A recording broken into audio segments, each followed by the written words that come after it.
Halo selamat sore pemirsa TVRI dimanapun Anda berada. Fenomena bangku-bangku kosong sekolah dasar negeri merebak di sejumlah daerah. Ada sekolah-sekolah yang sepi peminat, bahkan kesulitan dalam mendapatkan siswa baru. Label sekolah gratis tampaknya tidak lagi menarik minat dari orang tua mendaftarkan anaknya ke sekolah negeri. Penurunan dari jumlah siswa baru sekolah, khususnya untuk tingkatan dasar ini, secara drastis tentunya menjadi alarm keras bagi dunia pendidikan Indonesia. Nah, kondisi ini kemudian muncul berbagai pertanyaan. Apakah kemudian ini dampak dari penurunan angka kelahiran, persaingan antar sekolah antara negeri dan juga swasta, kualitas pendidikan, pemerataan layanan kesehatan, atau justru ini akibat dari sistem PPDB zonasi yang salah sasaran. Kita tentunya akan bahas di sore hari ini di Arah Angin TVRI bersama saya Ardianto Wijaya. Di sore hari ini kita akan ambil judul Bangku Kosong Sekolah Dasar Negeri, dan tentunya kita akan undang masing-masing narasumber baik yang datang secara langsung maupun secara daring. Kita akan sapa terlebih dahulu yang ada di Studio 7 TVRI, ada Profesor Cecep Darmawan, pakar kebijakan publik dan pendidikan karakter Universitas Pendidikan Indonesia UPI. Prof Cecep, Assalamualaikum, selamat sore. Waalaikumsalam, selamat sore Bang Jaya. Terima kasih tentunya sudah hadir langsung jauh-jauh dari Bandung, Prof Cep, sudah hadir di sore hari ini. Kita juga tentunya sudah undang perwakilan dari Kementerian Pendidikan Dasar dan juga Menengah, namun masih belum mendapatkan jawaban hingga sore hari ini. Namun yang sudah mewakili dari pemerintah sudah bergabung bersama kami via Zoom, tenaga ahli Badan Komunikasi Pemerintah Republik Indonesia, Mbak Caca Anissa. Mbak Caca, selamat sore, salam sehat Mbak Caca. Selamat sore Jaya, salam sehat selalu. Baik, terima kasih sudah bergabung di sore hari ini, dan juga ada Bang Satriwan Salim, Koordinator Nasional Perhimpunan Pendidikan dan Guru P2G. Bang Satriwan sedang perjalanan menuju ke TVRI. Selamat sore Bang Satriwan. Selamat sore Bang Jaya, Prof Cecep, Mbak Caca. Siap. Kita tunggu di studio Bang Satriwan. Tapi saya langsung ke Mbak Caca ini. Mbak Caca, ini kan yang kemudian jadi geleng-geleng ke kepala adalah terkait dengan fenomena bangku kosong di sekolah dasar yang kemudian marak, tidak hanya terjadi di beberapa daerah, ini khususnya di beberapa provinsi. Jakarta juga termasuk, Jawa Timur, Jawa Tengah, daerah istimewa Yogyakarta, dan juga di Jawa Barat. Bagaimana kemudian pemerintah memotret terkait dengan kosongnya bangku-bangku sekolah dasar ini, Mbak Caca? Ya, terima kasih Jaya, dan mungkin selamat sore pemirsa, dan juga selamat sore untuk Mas Satriawan dan juga Prof yang sudah ada di studio TVRI.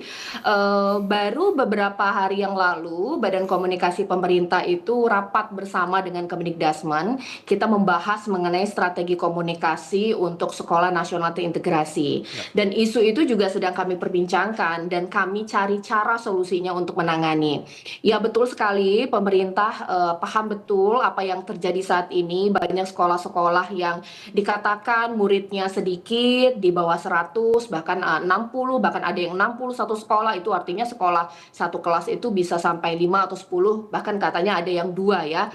Itu sudah masuk datanya ke kami, dan dari Bakom ini sendiri pun juga berkoordinasi intens dengan Kementerian Pendidikan Dasar dan Menengah, Kemdikbudrismen.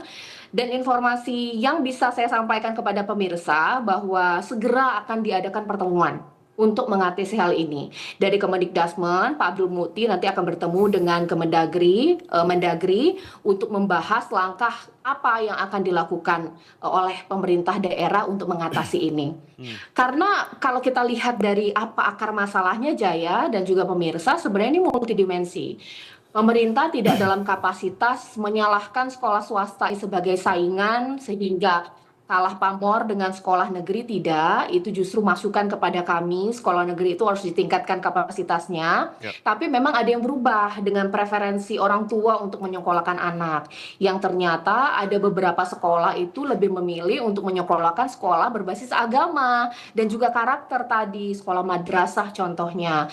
Dan juga memang faktor demografi dan juga angka kelahiran juga menyumbang faktor tersebut. Dari pemerintah khususnya Kemdikbudrismen ini sudah melakukan langkah-langkah. Kalau misalnya ada anggapan bahwa sekolah negeri itu kurang bagus dibandingkan sekolah swasta yang berbiaya murah. itu sudah dilakukan oleh pemerintah saat itu untuk meningkatkan kapasitas, bahkan juga dengan program revitalisasi sekolah, digitalisasi pendidikan, bahkan juga peningkatan pendapatan guru atau tunjangan guru. Ini termasuk usaha untuk membuat sekolah-sekolah negeri tadi bagus secara fisik dan juga bagus secara kualitas tenaga kependidikannya. Jadi percayalah masyarakat bahwa pemerintah tidak tinggal diam, kami potret, kami tangani, dan segera kami cari solusinya. Begitu, Jaya. Oke, itu yang kemudian dipotret dari pemerintah sendiri, mengidentifikasi akar masalah yang ternyata multidimensi begitu ya Mbak Caca tadi katakan, ternyata berubahnya preferensi orang tua, lalu juga faktor demografi itu yang kemudian dibaca dari pemerintah sendiri. Saya langsung ke Prof. Cecep kalau begitu. Ya. Bagaimana kemudian respon dari Prof. Cecep? Apakah kemudian ini menjadi hal yang besar? Apa yang harusnya dilakukan oleh pemerintah? Tadi Mbak Caca katakan dari Badan Komunikasi Pemerintah, berbagai upaya sudah dilakukan, digitalisasi, lalu juga terkait dengan kapasitas kualitas guru juga sudah dilakukan. Apa lagi Prof yang harus dilakukan? Ya, terima kasih Bang Jaya ya, Mbak Caca dan Pak Satriawan. Terima kasih, ini kesempatan baik ya untuk mengkomunikasikan bagaimana persoalan pendidikan, khususnya soal pendidikan dasar ini. Saya melihat memang kita ya pemetaan sekolah ya berbasis tadi ya, demografi, geografi ya kelihatannya harus ditata ulang. Ditata ulang? Ditata ulang ya. Kenapa harus ditata ulang, Prof? Ya karena itu ada sekolah-sekolah yang justru penduduknya kurang, sementara banyak penduduk yang sekolahnya kurang. Sebaliknya. Jadi bukan hanya di SD tapi di SMP, di SMA juga sama. Oh ada juga ya berbagai tingkatan artinya, tidak hanya di sekolah dasar. Betul, jadi satu yang perlu dilakukan itu adalah evidence based policy. Coba kebijakan berbasis pada riset, pada hasil kajian gitu ya. Sehingga memang tidak bisa digeneralisir. Satu penyebab itu bisa berbeda-beda. Belum lagi disparitas antara misalnya sekolah negeri, sekolah swasta yang unggul. Ya itu juga soal lain ya.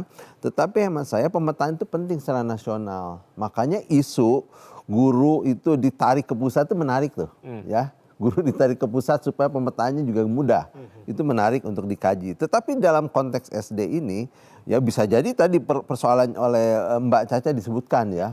Karena misalnya jumlah penduduk atau anak-anak kurang di situ ya. Terus juga persoalan ada disparitas antara sekolah dengan sekolah yang lain. Preferensi dari orang tua yang kemudian Preferensi orang tua berubah ya. Soal image sekolah juga bisa terjadi. Banyak hal. Tetapi tadi saya katakan jangan digeneralisir. Karena tiap lokasi, tempat itu bisa berbeda-beda penyebabnya. Oleh karena pemetaan ini penting ya. Dari pusat sampai ke daerah seperti apa. Dan harus diingat. Ya ini juga satu feedback bagi pemerintah untuk ya menerapkan standarisasi pendidikan yang unggul. Itu yang belum dilakukan selama ini? Sudah dilakukan tetapi mungkin masih standarisasi minimal. Oh, oke. Ya, misalnya dari 8 standar itu khususnya ya kaitan dengan standarisasi sarana prasarana, standarisasi misalnya itu soal pendanaan pendidikan yang selama ini pendanaan pendidikan itu bukan tipe ideal ya. Belum mencapai ideal. Misalnya soal dana BOS. Dana BOS yang dibutuhkan untuk anak-anak sekolah itu baru mencakup mungkin 1/4-nya saja dari dana ideal. Dan rasa-rasanya belum naik juga ya? Iya. Idealnya seperti apa artinya Pak? Ya idealnya studi kami di Bandung ya khususnya misalnya untuk SD, SMP, SMA itu ada yang terpenuhi hari ini ya hanya 1/4 dari kebutuhan ideal. 1/4, oke. Ya 1/4. Artinya 3/4 lagi itu belum terpenuhi. Sementara memungut tidak boleh. Ya dianggap itu pelanggaran. Jadi ini persoalan serius. Nah, jadi kembali ke pemetaan, pemerintah ya harus serius menggunakan pemetaan misalnya 10 tahun ke depan. Seperti apa? Sebab kalau tidak, nanti tahun depan akan terjadi lagi kekosongan itu terus menerus. Jadi regrouping yang menjadi solusi dan segala macam sebetulnya bukan satu-satunya menangani persoalan kalau tidak ada pemetaan sebelumnya. Oke, itu yang kemudian ditangkap dari Prof. Cecep melihat dari masalah atau fenomena bangku-bangku kosong. Saya langsung ke Bang Satriawan. Bang Satriawan, bagaimana kemudian dari P2G melihat apakah terkait dengan pemetaan secara nasional dari pusat sampai dengan ke daerah-daerah ini harus dilakukan, lalu juga standarisasi, belum lagi BOS ternyata juga hanya 1/4 dari kebutuhan ideal yang kemudian masih belum naik sampai dengan tahun berapa ya Prof? Itu BOS juga sampai dengan sekarang dananya juga masih belum naik untuk anggarannya. Silakan dari P2G, Bang Satriawan. Ya, makasih Bang Jaya. Yang pertama, ini bukan fenomena yang baru. Ya, ini sudah bertahun-tahun.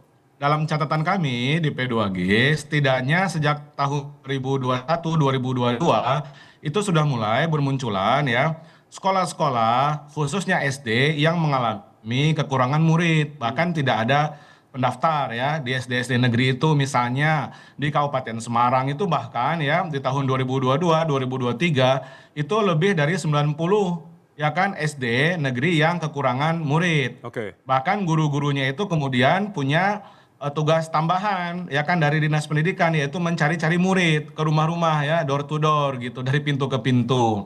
Nah, kemudian juga di umumnya ini memang di Jawa Tengah, kemudian di Jogja gitu ya, di Bantul, di Jawa Timur gitu. Nah, ini persoalan yang sudah menahun ya kan ketika proses PPDB atau SPMB berjalan. Nah, yang kedua adalah fenomena kekurangan murid, ya kan, pendaftar itu juga bukan hanya di level di kabupaten ya atau di daerah pelosok, tapi juga di kota. Kota Solo juga termasuk tuh ya, beberapa tahun lalu juga ada beberapa sekolah di kota Solo itu yang juga kekurangan pendaftar gitu ya di SD negeri. Bahkan di Jakarta ya, Jakarta Barat kalau tidak salah juga mengalami kekurangan murid gitu. Nah, faktornya tadi Mbak Caca kan sudah mengawali. Memang faktornya ini kompleks, Bang Jaya ya. Yap. Yang pertama tentu terkait pendeteksian dari awal, ya kan. Artinya pemerintah daerah belum optimal kalau tidak dikatakan gagal gitu ya di dalam memberikan pendataan dan mitigasi sejak awal gitu. Kemudian juga memberikan solusi, ya kan. Misalnya tadi Prof. Cecep menyebut regrouping. Ini adalah di antara solusi yang sejak tahun 2022 kita dari aktivis pendidikan juga menyuarakan hal itu kepada pemerintah daerah. Tapi herannya juga pemerintah daerah ini terkesan gitu ya membiarkan hal itu terjadi gitu, sehingga makin ke sini akhirnya rame, akhirnya viral. Padahal ini persoalan sudah lama. Nah, kemudian sekolah yang kekurangan pendaftar di Jawa Barat juga terjadi. Prof. Cecep juga tahu Ya, tuh ya. betul. Untuk level SMA, SMK, ya Ya. kan swasta. Karena apa? Gubernur Provinsi Jawa Barat di tahun lalu misalnya, ya kan menambah ruang kapasitas satu kelas itu satu rombel kalau SMA SMK itu maksimal kan harusnya 36 murid ya. Demikian aturan di dalam standar proses dan di standar pengelolaan gitu dalam standar nasional pendidikan. Kalau SMP itu kan 32 ya, SD itu 28. Nah, di Jawa Barat ya untuk SMA SMK tahun lalu itu sampai 45 bahkan ada yang 50 gitu satu kelas. Oke. Sehingga sekolah-sekolah swastanya kekurangan pendaftar. Nah, jadi persoalannya memang kompleks. Ada kalau yang terkait dengan SD, misalnya kalau kita deteksi tadi ya, pemerintah daerah yang gagal memitigasi dan memberikan solusi. Padahal persoalannya sudah real bertahun-tahun. Yang kedua adalah ada persoalan migrasi ya, perpindahan orang tua gitu, orang tua murid. Kemudian juga ada persoalan tadi secara demografis ya, demografis untuk yang SD gitu. Ya kan jumlah sekolah SD lebih banyak, kemudian SD negeri ya dan swasta lebih banyak ketimbang jumlah calon murid ya kan yang usia 6 Baik. tahun ya, Ya. atau 7 tahun gitu. Karena piramida jenjang pendidikan atau piramida sekolah di Indonesia itu Mas Jaya, makin tinggi jenjangnya makin sedikit. Nah itu. Ya kan jumlah sekolahnya. Sedangkan calon muridnya sebenarnya makin banyak gitu ya. SD itu sangat banyak sekali ya kan, baik negeri maupun swasta. Nah, yang harus dipastikan adalah oleh pemerintah daerah maupun oleh pemerintah pusat, jangan sampai anak-anak yang tidak masuk ke SD negeri itu, jangan sampai mereka karena putus sekolah, ya kan itu. Jadi bukan karena mereka masuk ke SD swasta sebagai preferensi orang tua, tetapi karena putus sekolah. Nah, jangan sampai itu terjadi karena apa? Secara konstitusional dan dalam kebijakan SD SMP itu kan memang sudah gratis ya untuk negeri ya, untuk Oke. negeri gitu. Baik. Jadi sebenarnya orang tua memilih SD maupun SMP negeri itu relatif sebenarnya sudah tanpa pungutan ya gitu. Yap. Walaupun ada kasus-kasus pungutan tetapi secara konstitusional kebijakan itu relatif sudah gratis. Nah, Oke. dan yang terakhir tentu ada faktor preferensi. Dalam berbagai riset, temuan kami juga ya di lapangan dan laporan di daerah-daerah juga jaringan P2G, itu mereka menyekolahkan anaknya itu kepada sekolah-sekolah yang berbasis keagamaan. Bahkan ada yang pesantren. Di Pasuruan itu meskipun ada SD negeri di sekitar rumah orang tua murid gitu ya, tetapi mereka lebih memilih memasukkan ke pesantren ya Baik. kan, atau ke madrasah ibtidaiyah gitu Oke. untuk memberikan apa namanya pendidikan keagamaan sebagai fondasi dasar mereka sebagai apa namanya umat muslim gitu. Nah, itu di antara pilihan-pilihan. Dan yang terakhir juga mungkin apa namanya ada preferensi mindset di masyarakat kita untuk SD ya kan, mereka lebih memilih di SD swasta ya kan, meskipun ada mengeluarkan biaya gitu, karena mereka melihat dari segi layanan, dari segi Oke, Mbak Satriawan, kita sudah gurunya, inovasinya gitu ya. Oke. Itu lebih bagus di SD negeri apa Baik. swasta gitu. Demikian Mas Jaya. Ya, sambil ditunggu di studio, saya minta tanggapan dari Mbak Caca terlebih dahulu. Mbak Caca, ada beberapa hal yang kemudian menjadi masukan. Bagaimana kemudian tanggapan dari Bakom sendiri terkait dengan pemetaan secara nasional dari pusat sampai ke daerah-daerah, standarisasi. Saya yakin pemerintah sudah melakukan berbagai hal, revitalisasi sekolah, lalu digitalisasi sampai dengan ke 3T, dan juga terkait dengan tadi dana BOS ini seperempat dari kebutuhan ideal, ternyata dari puluhan tahun belum naik, padahal 20% dari APBN 700 triliun dananya sudah dihususkan untuk fungsi pendidikan sendiri, Mbak Caca. Ya, ini saya jawab satu-satu dulu ya. Untuk Ya. dana BOS sendiri, memang kita tahu bahwa dana BOS tersebut memang belum ideal untuk memenuhi kebutuhan dari sekolah itu sendiri. Jadi dana BOS memang belum sepenuhnya bisa menutup kebutuhan operasional dari sekolah. Tapi memang kan dana BOS bukan satu-satunya pembiayaan sekolah ya. Ya. Ada juga bagian dari skema pendidikan yang juga melibatkan pemerintah daerah yang juga mempunyai kewenangan untuk itu. Tapi ini menjadi masukan dari pemerintah atau masukan untuk pemerintah yang kami nanti akan melakukan evaluasi terkait pendanaan pendidikan tersebut sehingga memang menjadi tepat sasaran dan juga menjawab kebutuhan-kebutuhan sekolah itu sendiri. Tadi Prof, saya sepakat sekali kalau pakai teori kebijakan publik itu memang kita harus berdasarkan evidence-based analysis ya, untuk melihat bagaimana kemudian yang akan kita ambil langkah ke depan. Dan ketika isu ini muncul, ini merupakan justru pemerintah sangat bersyukur sehingga tahu permasalahan itu apa, mana sekolah-sekolahnya yang perlu nanti akan kami pertemukan antara Bakom, Kemendikbudristek dan juga Kementerian Dalam Negeri untuk melakukan apa? Apakah memang nanti ada regrouping atau mungkin penyatuan satu sekolah atau juga kebijakan-kebijakan lainnya. Itu artinya bahwa pemerintah tidak membuat kebijakan tanpa melihat apa yang menjadi inti dari permasalahan. Justru masalah yang saat ini ada nanti akan segera dirapatkan bersama dengan Kemendagri untuk nantinya akan dicari solusi yang paling tepat. Kalau kita mengutip apa yang dikatakan oleh Pak Abdul Mukti bahwa ini akan segera diadakan pertemuan untuk memetakan kebutuhan layanan pendidikan ini berdasarkan demografi, langsung dievaluasi daya tampung satuan pendidikan agar nanti tahu kebutuhan wilayah itu seperti apa untuk sekolah-sekolah yang memang tidak ideal lagi untuk ada sekolah tersebut, kita satukan untuk sekolah yang terdekat. Seperti itu, Jaya. Oke, nanti kita akan bahas terkait dengan regrouping ini. Dengan regrouping ini apakah juga ini berpengaruh terhadap nasib para guru-guru dan juga bagaimana dengan fasilitas atau gedung sekolah-sekolah pasca dari regrouping, dan dampak apa yang kemudian dari bangku kosong yang berada di sekolah dasar ataupun sekolah negeri ini. Usai jeda kita tentunya masih akan bahas di sore hari ini terkait dengan bangku kosong di sekolah negeri. Tetaplah bersama kami di Arangin TVRI, kami kembali saat lagi.